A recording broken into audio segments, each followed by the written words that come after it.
찬양으로 섬긴 우리 찬양팀한테 오랜만에 한번 박수를 쳐드리겠습니다.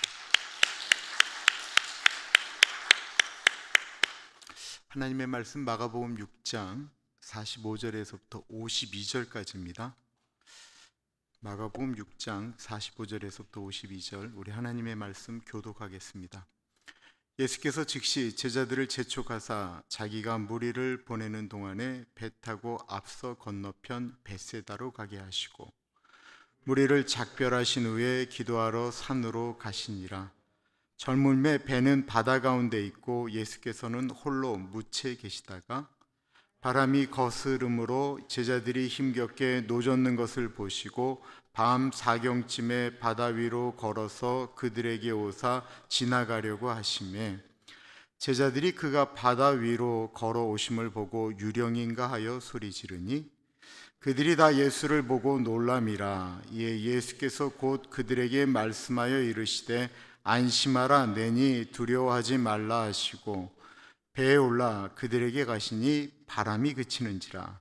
제자들이 마음에 심히 놀라니 이는 그들이 그 떡 떼시던 일을 깨닫지 못하고 도리어 그 마음이 둔하여 졌음이로라. 아멘. 우리는 지금 교회에 나와 있습니다. 교회에 나와 있다라고 하는 것은 우리가 서로 말은 하지 않지만 우리가 예수를 믿는다라고 하는 것을 의미하는 거죠. 우리는 교회에서 봉사를 합니다. 교회에서 봉사를 하는데 말은 하지 않지만 교회에서 봉사한다라고 하는 것은 하나님을 위해서 한다라고 하는 것이 내재되어 있습니다. 우리는 기도도 하고 찬양도 하고 말씀을 듣습니다. 우리가 기도한다라고 하는 것은 하나님이 우리의 기도를 들으시고 응답하실 줄 믿기 때문에 기도한다라고 하는 것이고, 우리가 찬양을 한다라고 하는 것은 하나님이 이 찬양을 듣고 계신다라고 하는 믿음 가운데 기도하는 것입니다. 우리가 말씀을 듣는다라고 하는 것은 이 말씀이 하나님의 말씀인 것을 믿고 듣는 것이죠. 그런데 정말 그럴까요?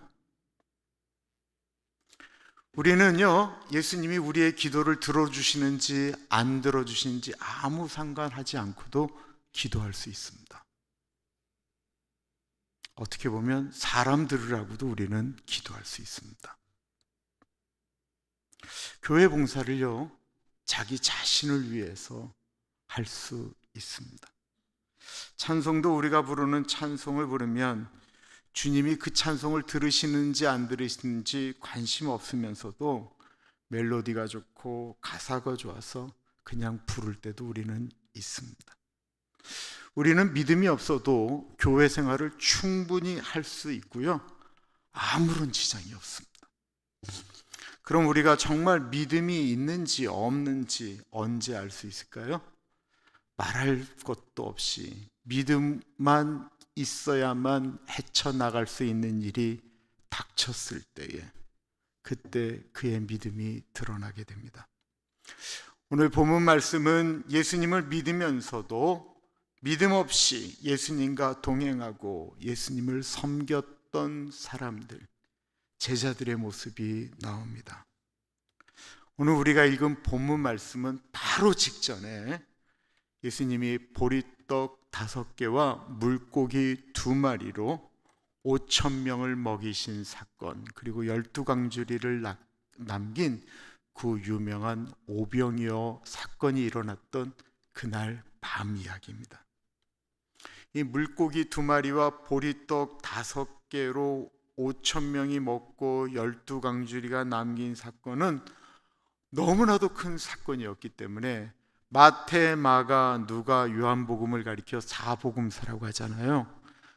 복음서에는 기적의 이야기가 수도 없이 많은데 어떤 거는 3개 복음서에 들어가 있고 어떤 거는 2개 들어가 있고 어떤 거는 어느 복음서에만 들은 하나가 들어가 있는 거 있는데, 예수님이 했던 모든 기적 가운데 그 4개 기적이 모든 복음서에 들어가 있는 유일한 기적이 하나 있다고 한다면 그는 오병이어의 기적이에요.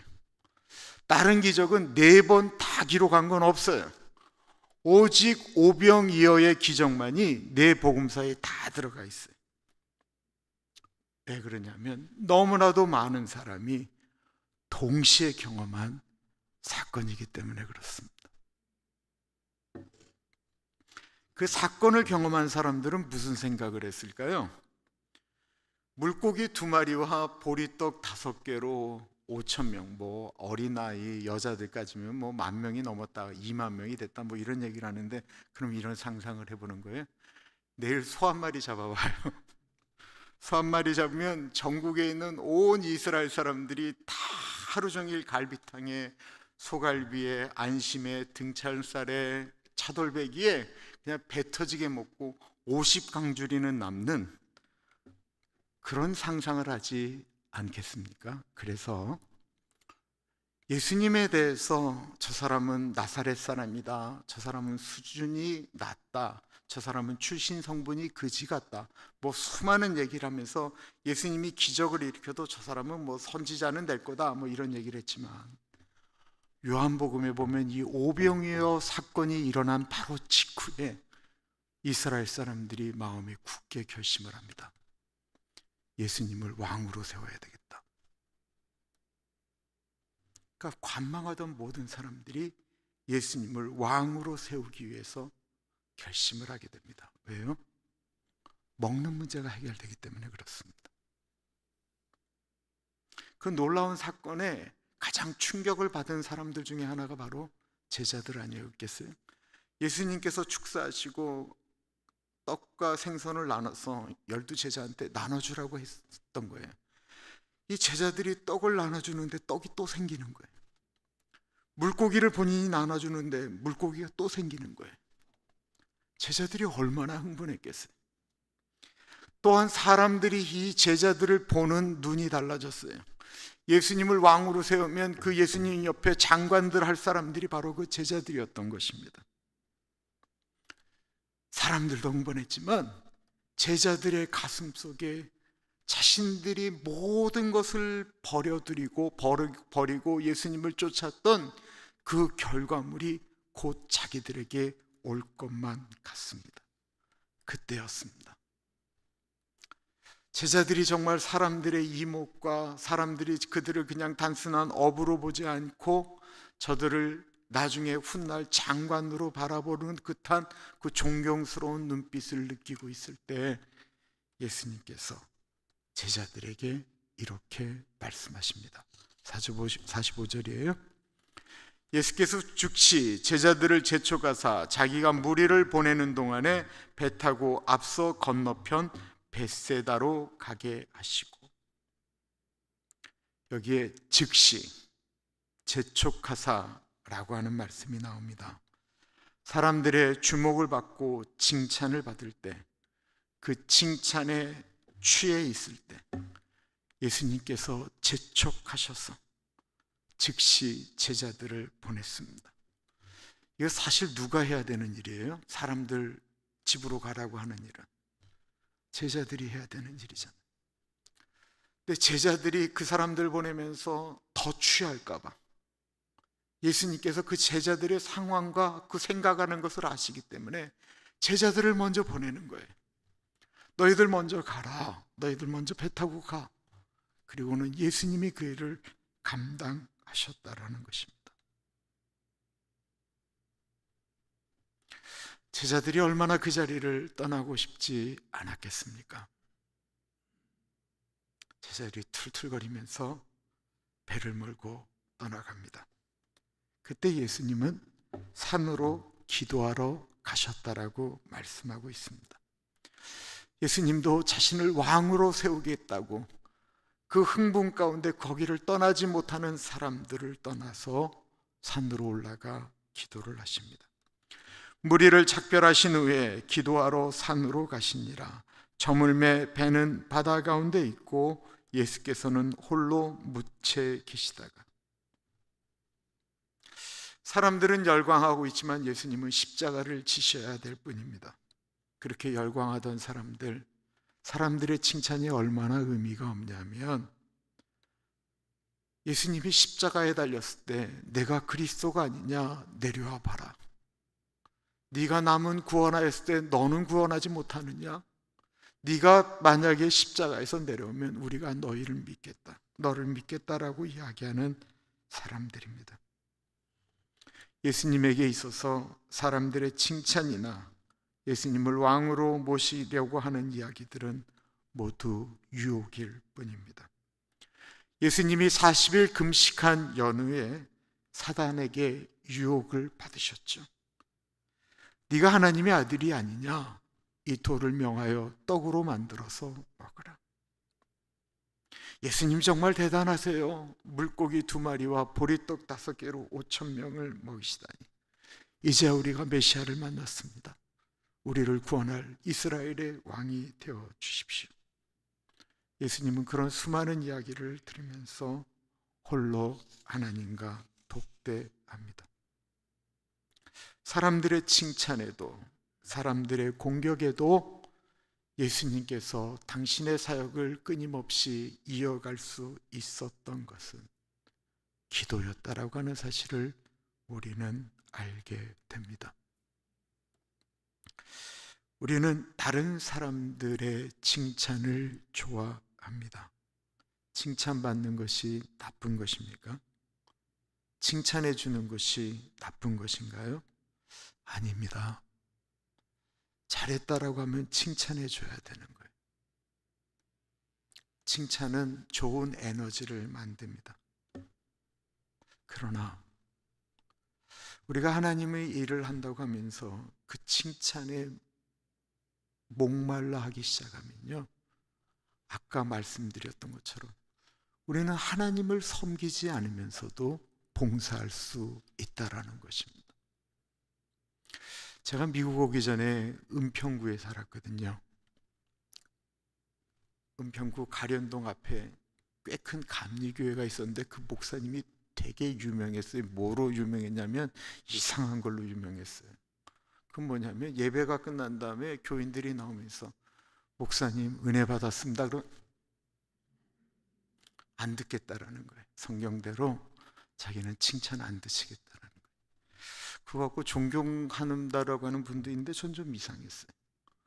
그냥 칭찬하면 그러나 보다라고 하고, 저는요 여러분들이 칭찬해도 머리에 안 남기거든요. 그런가 보다 그리고 그냥 넘어가지 뭘 저렇게까지. 어떤 일을 한 다음에 그 마음에 샤워해야 되는데 그게 기도라는 거였습니다. 예수님은 기도를 하시고 제자들은 배를 타고 가는데 큰 바람이 갈릴리 호숫가에 불고 있습니다. 바람이 거스름으로 제자들의 괴로움이 노젓는 것을 보시고 밤 사경 즈음에 바다 위로 걸어서 저들에게 오사 지나가려고 하시매, 불과 몇 시간 전까지 수많은 사람들에게 칭찬과 부러움을 받았던 제자들이 배를 타고 가는데 큰 바람이 역풍이 불어서 괴롭게 노를 젓고 있습니다. 밤 사경이라고 나와 있어요. 그 로마의 시계법은 4등분을 해요. 1경이 저녁 6시부터 9시, 2경이 9시부터 밤 12시, 3경이 12시부터 3시, 4경이 3시부터 6시거든요. 그러니까 저녁에 배고파하는 사람들에게 떡 나눠주고 생선 나눠주고 나중에 다 보냈으니까 아마 8시나 9시, 최소한 그 9시 전부터 이제 노를 저었겠죠. 그러니까 최소한 6시간부터 길면은 9시간 정도를 노를 젓고 있으니 얼마나 힘들었겠습니까? 거친 파도 가운데 노를 저으면서 얼마 전까지 가졌던 흥분, 얼마 전까지 가졌던 우쭐거림, 얼마 전까지 가졌던 예수님 옆에 내가 있다라고 하는 교만함이 다 사라져버리고 말았습니다. 제자들이 노를 젓고 있습니다. 힘겹게 노를 젓고 있습니다. 우리도 인생이라는 바닷가에서 우리도 힘겹게 노를 저을 때가 있습니다. 그때 우리는 가끔 이 고통을 아무도 모른다라고 이야기할 때가 있습니다. 과연 그렇습니까? 48절 전반에 보면 바람이 거스림으로 제자들의 괴로움이 노 젓는 것을 보시고, 예수님이 제자들이 괴로이 노 젓는 것을 보셨다고 합니다. 예수님은 우리를 보고 계십니다. 우리가 힘들어하며 어려움을 극복해 나가려고 애쓰는 것을, 외로워하는 것을 주님은 보고 계십니다. 주님의 일을 할 때 정말 외로울 때가 있습니다. 예수님을 위해 기도하는데, 예수님을 향해 기도하는데 예수님이 듣지 않으시는 것처럼 느껴질 때도 있습니다. 마치 이 세상에 내 자신이 가장 불쌍하다라고 느껴질 때도 우리는 있습니다. 옆에 가족이 있고 사랑하는 사람이 있지만 고독하다고 느껴질 때도 우리는 분명히 있습니다. 목표도 없이, 목적도 없이 쓸모없는 존재라고 느껴질 때도 있습니다. 그러나 우리가 잊지 말아야 될 것이 있는데, 주님이 우리를 보고 계시며 같이 하신다라는 것입니다. 욥기 7장 19절에 주께서 내게서 눈을 돌이키지 아니하시며 라고 고백하고 있습니다. 시편 121편 4절에 이스라엘을 지키시는 자는 졸지도 아니하시고 주무시지도 아니하신다라고 말씀하고 있습니다. 예수님은 보고만 계시지 않으셨습니다. 밤 사경쯤에 바다 위로 걸어서 저희에게 오사 지나가려고 하심에 제자들이 그의 바다 위로 걸어오심을 보고 유령인가 하여 소리 지르니 저희가 다 예수를 보고 놀람이라. 이에 예수께서 곧 더불어 말씀하여 가라사대 안심하라 하니 두려워 말라 하시고, 보고만 계신 것이 아니고 저들에게 오셨다라고 말씀하고 있습니다. 예수님은 우리의 문제 가운데로 걸어 들어오십니다. 예수님은 저 멀리서 모른 척하는 분이 아니십니다. 예수님은 노를 젓고 있는 제자들에게 달아오셨는데, 제자들이 예수님을 보자 무리를 걷는 예수님을 보고는 소리를 지릅니다. 귀신이다, 유령이다. 제자들에게는 이런 두려움이 많았습니다. 예수님을 의지하지도 않았고 예수님이 자신들의 문제를 해결해 달라고 기도하지도 않았기 때문에 자신들의 힘으로 몸부림치고 있었기에 예수님이 다가오시자 지친 그들의 눈에는 예수님은 귀신으로 보였던 것입니다. 제자들의 많은 수가 어부였죠. 어부들, 이 바다를 끼고 사는 분들은 원래 미신을 많이 믿습니다. 우리 한국 사람들은 유난히 무당을 비롯해 점치는 것들을 어릴 때부터 익숙하게 보고 자란 민족입니다. 무속신학, 토착신앙이 한국에는 만연해 있습니다. 매일 아침 일어나면 화투로 하루의 운세를 띠는 분들도 많이 있습니다. 오죽하면 신문에 그날의 운수라고 하는 것이 나오겠습니까? 예수를 믿어도 익숙하기 때문에 너무 답답하면 무당을 찾아가는 분들도 많이 있습니다. 무당들이 당당하게 얘기합니다. 우리 교회 권사님, 장로님, 집사들 많이 옵니다. 왜 한국에 그렇게 무당들이 많습니까? 찾는 사람들이 많기 때문에 그렇습니다. 그리고 우리는 가끔 그런 생각에 사로잡습니다. 전도하러 가는데 용한 무당이 있다라고 하는데 우리 청년들의 궁금증은 뭐였는 줄 아세요? 그 용한 무당이 내가 전도사인지 아닌지를 맞춰보는 것을 궁금해했어요. 그래서 내가 그 청년들한테 야, 맞추면 나중에 가려고 그래? 라고 물었었습니다. 제 오렌지 한학교 때 성경 공부할 때 어떤 자매님 얘기한 거예요. 그게 청년부 목사님이 결혼을 하려고 하는데, 이제 목사님, 그러니까 청년부 전도사님이죠. 결혼을 하려고 하는데 자매를 데리고 이제 어머니한테 했더니 어머니가 그 사주를 보겠다고 생일을 이렇게 알려달라고 그랬어. 생일을 알려줬더니 어머니가 갔다 오더니 얘기하는 거예요. 야, 너희들은 매일 싸울 팔자다. 매일 싸우다가 갈갈이 찢기는 가정이야. 근데 뭐 전도사님이 그 말 듣고 뭐 헤어지겠어요. 그리고 결혼을 했는데 무슨 일이 일어날 때마다 그 엄마 이야기가 떠오르더라는 거예요. 그리고 그 마음속에 그때 엄마 말을 들을 걸.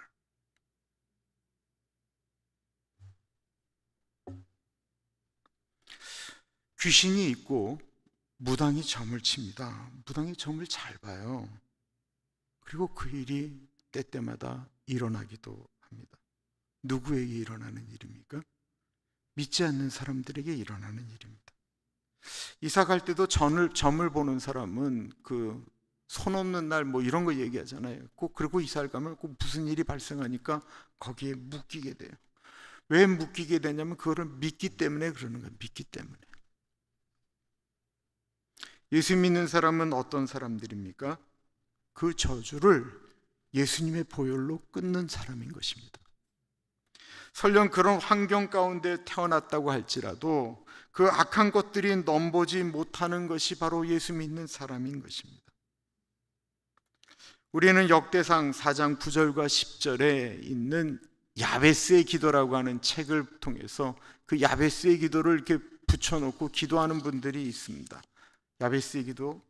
야베스는 그 형제보다 존귀한 자라. 그 어미가 이름하여 야베스라 하였으니 이는 내가 수고로이 낳았다 함이었더라. 야베스가 이스라엘 하나님께 아뢰어 가로되 원컨대 주께서 내게 복을 더하사 나의 지경을 넓히시고 주의 손으로 나를 도우사 나로 환난을 벗어나 근심이 없게 하옵소서 하였더니 하나님이 그 구하는 것을 허락하셨더라.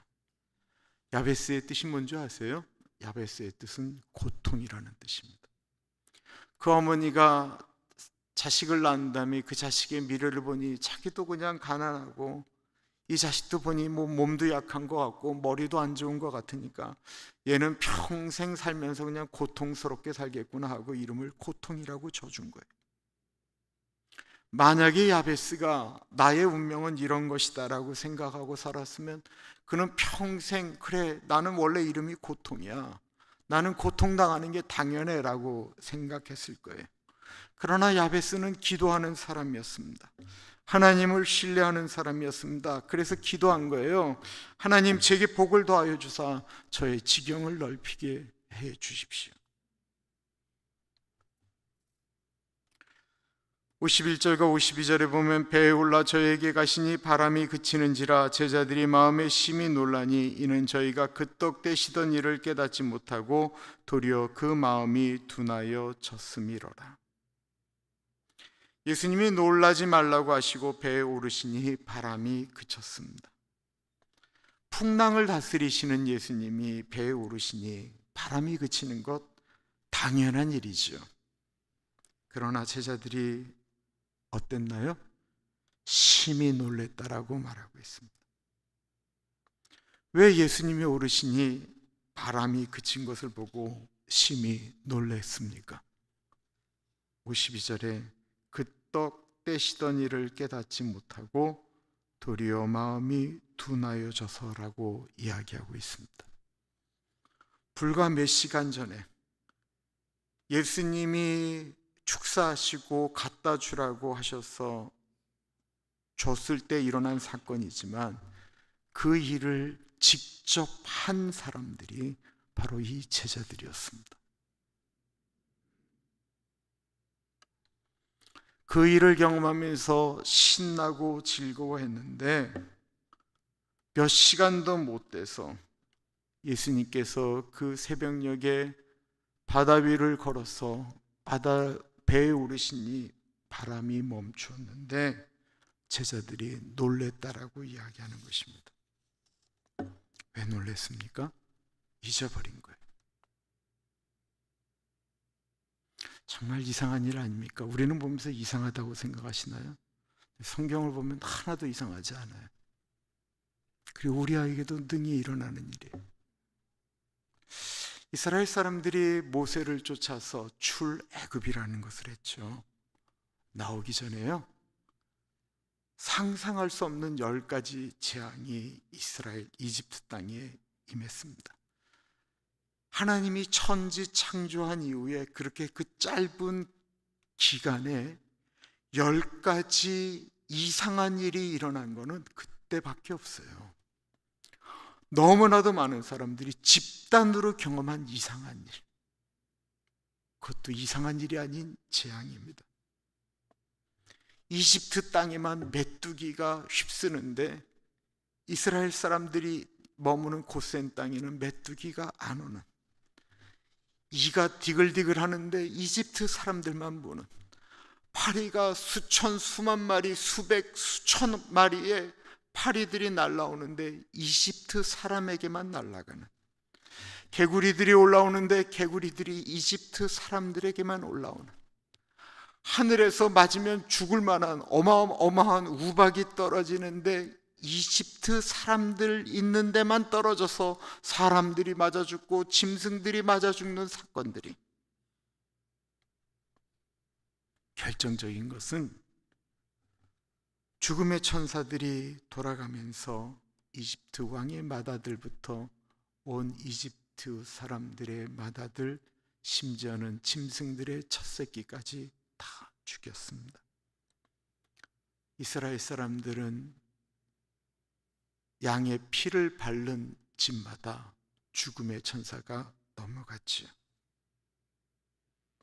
세상에 이런 엄청난 기적을 거의 짧은 시간에 경험하고 감격해서 이집트를 탈출했습니다.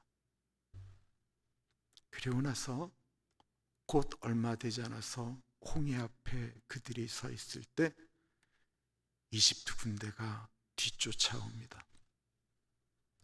그때 이스라엘 사람들이 하나님이 우리와 함께 하신다라고 이야기하면서 하나님이 행하실 일을 기대했나요? 모세 보고 우리를 살려내라고, 너 때문에 우리 죽게 되었다라고 아구성을 쳤습니다. 그때 하나님께서 급하고 강한 바람으로 홍해를 가르셨습니다.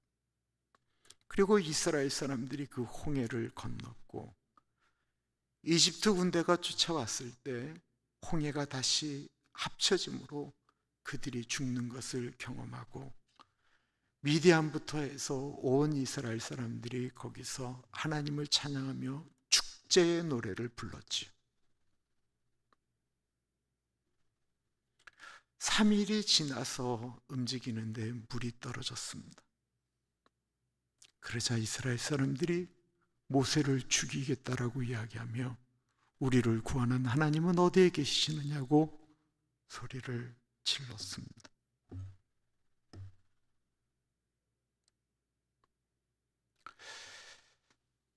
나는 안 그런가 라는 생각이 드는 거예요. 나는 안 그런가. 하나님께서 우리 가운데 해주셨던 일들을, 힘겹고 어려웠던 순간을 넘어가면서 주님께 감사했던 일들을 우리도 잊어버리지는 않는가라는 것입니다. 그래서 성경에 정말로 많이 나오는 말씀이 하나 있는데 그것은 기억하라라는 말씀입니다. 그럼 어떻게 기억할 수 있습니까?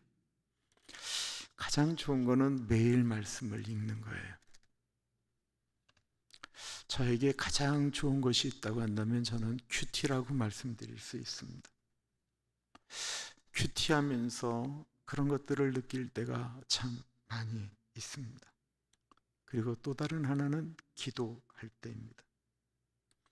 기도할 때 덮어놓고 그냥 기도하기도 하지만 기도가 이렇게 순서대로 가면 참 좋은데 앞에 두 가지, 하나는 하나님을 찬양하는 거죠. 우리의 왕 되신 하나님을 찬양하고 그 다음에 감사하는 것입니다. 하나님께 이렇게 감사를 이렇게 하나씩 하다 보면 떠오르는 것들이 참 많이 있습니다. 사무엘이 에베네셀 돌을 세운 이유도 저희 교회가 맨 마지막 주에는 에베네셀 하나님으로 예배를 드리는 것도 함께 하셨던 하나님을 기억하고 하나님을 믿고 붙들라라는 것입니다. 우리는 예수님께서 우리의 기도를 들어주신다라는 사실을 믿어야 합니다. 또한 주님이 나의 형편 가운데 나를 보고 계시고 함께 하신다라는 사실을 믿어야 합니다. 우리 정말 믿어야 합니다. 그래야 우리가 정말 우리의 인생 가운데 험난한 일들을 경험하게 될 텐데 그때 예수님 붙들고 우리가 헤쳐나갈 수 있습니다. 우리 시간에 기도하겠습니다. 예수님 붙들고 살아가는 우리들 되게 하여 주십시오. 같이 기도하겠습니다. 참으로 존귀하신 하나님 아버지, 주님 붙들고 살아가는 우리들 되어줄 수 있도록 하나님 인도하여 주시기를 기도합니다. 하나님 아버지, 낙심되어지고 무너질 때가 너무나도 많이 있습니다. 받은 은혜를 잊어버리고 다른 데를 볼 때도 있습니다. 귀하신 하나님 아버지, 아버지에게 받은 은혜, 해결되어졌던 일들, 감사할 때 그 일들을 기억하며 하나님 의지하고 나아가는 우리들이 되어줄 수 있도록 하나님 아버지 같이 하여 주시기를 기도합니다. 성령 하나님 같이 하여 주십시오. 성령 하나님 인도하여 주시기를 기도합니다. 주님 도와주십시오. 아버지 같이 하여 주십시오. 하나님 아버지 같이 하여 주시기를 기도합니다. 성령 하나님 도와주시기를 기도합니다. 하늘의 길을 걸었습니다. 아버지 같이 하여 주십시오. 하나님 도와주십시오.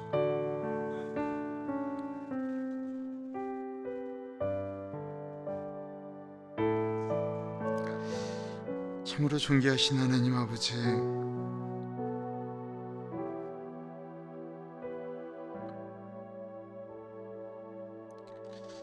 살아가면서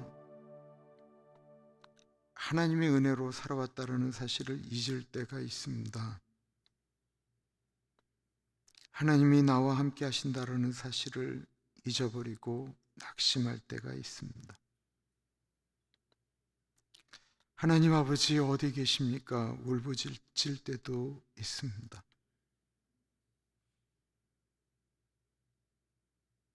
존귀하신 하나님 아버지, 오늘 말씀에 예수님이 보셨다라고 하셨습니다. 예수님이 우리도 보시는 줄 믿습니다. 오늘 말씀에 예수님이 오셨다라고 하셨습니다. 예수님께서 우리의 그 고통의 현장에 오신 줄 믿습니다. 그래서 예수님 붙들고 이겨나가는 우리들 되어질 수 있도록 하나님 아버지 같이 하여 주십시오. 지금은 우리 주 예수 그리스도의 은혜와 우리를 너무나도 사랑하셔서 하나밖에 없는 아들을 넉넉하게 보내주신 하나님 아버지 그 크신 사랑하심과 성령 하나님의 감화감동 역사 충만 교통하심의 놀라운 은혜가 하나님을 더욱더 신뢰합니다.